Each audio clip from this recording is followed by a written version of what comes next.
Mwizi akikuibia simu yako, jambo la kwanza anawasha airplane mode, ambapo service zote za simu yako zinakuwa hazipatikani. Jambo la msingi ambalo unatakiwa ufanye ili kuzuia swala hili, jambo la kwanza unaingia eneo la setting, unaenda Face ID and passcode. Ukimaliza hapo unashuka chini device stolen device protection. Ukifika hapa unawasha, una turn on hizi zote vile, alafu unahakikisha iko always.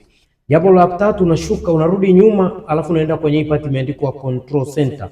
Utawasha control center na pia home control utaiwasha pia.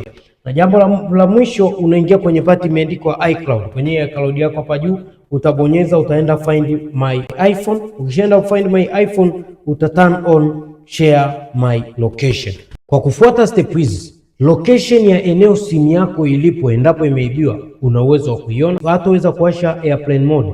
Na pia ili kuhakikisha swala hili linakuwa effective, jitahidi uweze kuwa na eSIM. eSIM maana yake ni kwamba unaenda unachukua line yako, unaenda kwa mawakala wa Vodacom, Tigo Shop au Airtel Shop, wanaiweka simu ndani, inakuwa sio kwenye mfumo wa chip. Kile kibati cha simu kinakuwa hakina kazi tena, bali simu yako inakuwa ndani ya simu. Kama ilivyo Facebook huwezi kuichomoa ndani ya simu, the same eSIM unakuwa huwezi kuichomoa ndani ya simu. Na pia kwa mahitaji ya simu, kwa mahitaji ya laptop, kwa mahitaji ya electronic items, unaweza ukatucheki. Tunapatikana Wijo Electronics Company Limited, nyuma ya jengo la China Plaza Kariakoo. Tupige kwenye namba zetu hizi hapa.